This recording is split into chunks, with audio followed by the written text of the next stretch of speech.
اللہ کے پیغمبر علیہ الصلوۃ والسلام کو ایک اور حکم دیا جا رہا ہے. آپ کو پتا ہے ابو طالب کے ساتھ اللہ کے پیغمبر کا کیا تعلق تھا اور ابو طالب کا اللہ کے پیغمبر کے ساتھ کیا تعلق تھا. آخری وقت میں اللہ کے پیغمبر علیہ الصلوۃ والسلام نے ابو طالب پر اسلام کو پیش کیا. ابو طالب نے قبول کرنے سے انکار کر دیا. صحیح بخاری میں ان کی صراحت موجود ہے علی ملت ابراہیم، کہ انہوں نے کہا کہ وہ اس دنیا سے اسی ملت پر رخصت ہو رہے ہیں جس ملت پر علی ملت عبد المطلب، اس ملت پر فوت ہو رہے ہیں جس ملت پر عبد المطلب تھے.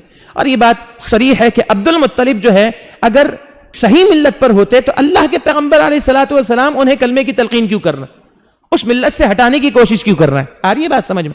بہرحال ابو طالب نے اسلام قبول نہیں کیا تو اللہ کے پیغمبر نے الفاظ استعمال کیے.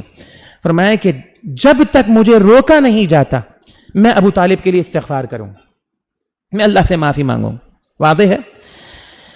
اللہ اکبر. اور اس کے بعد پھر ابراہیم علیہ الصلوۃ والسلام کے استغفار کا بھی ذکر ہے، لیکن یہاں پر یہ سمجھ لیں ما کان للنبی آیت نازل ہوئی، کسی نبی کے لیے لائق نہیں، جائز نہیں، والذین آمنوا اور اہل ایمان کے لیے بھی جائز نہیں ان یستغفروا للمشرکین، کہ وہ مشرکین کے لیے استغفار کریں.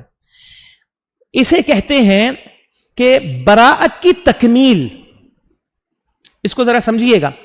سورۃ الانفال اور توبہ میں مشرکین سے براءت کا حکم دیا گیا، ان کے ساتھ معاملات، ان کے ساتھ تعلقات، قلبی تعلقات بالکل ختم کر دو.